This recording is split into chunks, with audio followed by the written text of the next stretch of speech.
नमस्कार बाबा मम्मी मेरो दादा भाउजू मेरो बहिनी नानी मेरो आफन्तहरू मेरो साथीभाइहरू मेरो छिमेकीहरूलाई किनभने उहाँहरूले मात्रै हेर्नुहुन्छ मेरो भिडियो अरूले हेर्नको लागि चाहिँ मेरो फर यू पेजमा गएको छैन मेरो भिडियो, त्यही भएर उहाँहरूलाई मात्रै मैले सम्बोधन गरेँ।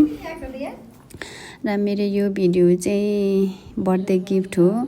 बर्थडे गिफ्ट पनि मेरो प्री बर्थडे गिफ्ट हो। उहाँ मेरो चाहिँ भाउजूले बर्थडे गिफ्ट अगाडि नै पठाइदिनु भएको थियो, अस्ट्रेलियाबाट अर्डर गरेर पठाइदिनु भएको रहेछ। अनि हेर्नुहोस् म कति इमोसनल भएको छु, तर म इमोसनल भएर पनि देखाउन सकेको छैन, किनभने मलाई खुसी हुनको लागि, खुसी बनाउनको लागि, मेरो हरेक कुराहरू स्पेसल बनाउनको लागि चाहिँ मेरो भाउजूले यति धेरै मेहनत, यति धेरै माया केयरिङ गर्नुहुन्छ। म किन रुने हैन, त्यही भएर म भित्रै इमोसनल भएको थिएँ, तर मैले देखाइनँ, किनभने मलाई यत्रो धेरै माया गरेर केयर गरेर पठाउनु भएको गिफ्ट खेर जान्छ म रुएँ भने, त्यही भएर म रुएन, तर धेरै इमोसनल चाहिँ भएको थिएँ। अनि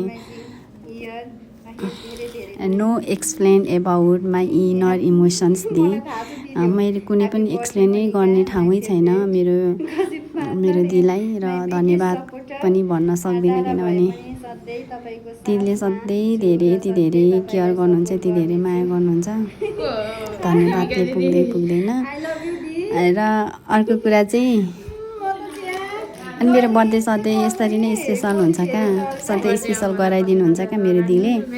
अनि मेरो भाउजूलाई चाहिँ म दी भन्छु, उहाँले सधैँ स्पेसल बनाउनुहुन्छ। र मेरो अर्को चाहिँ विकेन्ड बौद्धमा छ यो जुन चाहिँ सप, उहाँबाट पनि अर्डर गर्नुभएको रहेछ। मैले त्यो चाहिँ सोचेकै थिएन, मैले एकदम धेरै उहाँहरूको पेजहरू लाइक गर्ने गरेको थिएँ। र अनि उहाँकोबाट अनलाइन सप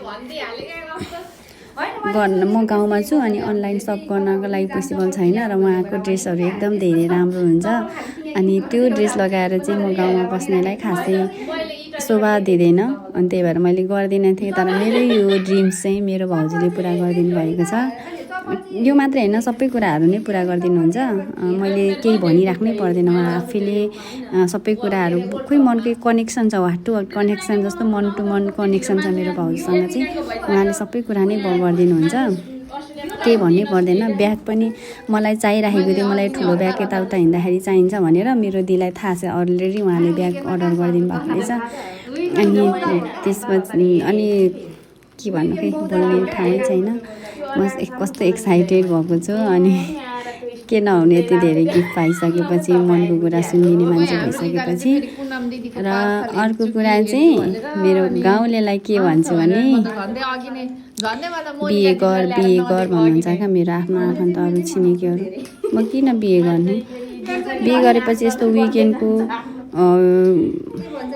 ड्रेस नै लाउनु पाउँदैन, यसरी सरप्राइज नै आउँदैन, कसैले बिहे गर्छ। अनि म बच्चै छु अहिलेसम्म, मलाई बच्चा जस्तै ट्रिट गर्नुहुन्छ, हरेक बर्थडेहरू स्पेसल गराइदिनुहुन्छ मेरो भाउजूले। मलाई मेरो घरपालले बिहे गर भनेर हुने गर्नुहुन्न, फोर्स नै गर्नुहुन्न, बच्चा जस्तो ट्रिट गरिरहेको छ, किन बिहे गर्ने, म गर्दिनँ। र अनि अर्को कुरा चाहिँ, मैले यहाँनिर भिडियोहरू गर्न पाइनँ, मैले चाहिँ मेरो मोबाइलबाट चाहिँ गरेको छैन, र मेरो साथीकोबाट चाहिँ गरेको थियौँ। र मेरो साथीले पनि मलाई बर्थडे विस गर्नको लागि उहाँ कटारीबाट गाउँमा आएको थियो, र उसले पनि मलाई ब्युटिफुल ड्रेस गिफ्ट गरेको छ। र त्यो ड्रेस लगाएर हामी चाहिँ हाम्रो गाउँमा झरना छ, त्यो सानो झरना छ, त्यहाँनिर झरनामा गयौँ, अनि इन्जोय गऱ्यौँ, रमाइलो गऱ्यौँ, गीत गायौँ, नाच्यौँ, अनि आयौँ। र अनि त्यसपछि भोलिपल्ट चाहिँ मेरो बर्थडे थियो, मेरो बर्थडे मनायो अरे, अनि त्यसपछि उनीहरू गयो, किनभने उसको पनि काम धेरै छ, ऊ पनि एकदम धेरै बिजी मान्छे हो। र मेरो बहिनी उनीहरू पसल भएको मान्छेहरू, के भन्छ अरे, बन्द गर्ने कुरा आउँदैन, त्यही भएर उनीहरू चाहिँ मेरो बर्थडे बिहानै मनाइदियो अरे। अनि उनीहरू चाहिँ गयो घर, के अरे, पसल आफ्नो घर गयो, र मेरो दिनहरू त्यसरी नै बित्यो। र बर्थडे मेरो स्पेसल बर्थडेमा चाहिँ मेरो दिदी कति इन्जोय गर्ने के अरे हेर्ने रहन्थ्यो। बत्ती गएको कारणले गर्दाखेरि चाहिँ मेरो दिदीले इन्जोय गर्न पाउनु भएन, हेर्न पाउनु भएन। सो सरी दी, धेरै स्पेसल भयो, सधैँ स्पेसल गराइदिनुहुन्छ।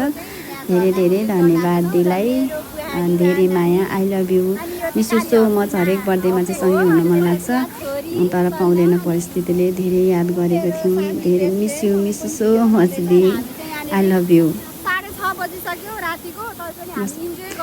रमिला पनि धेरै धेरै धन्यवाद मेरो बर्थडे स्पेसल बनाइदिएकोमा।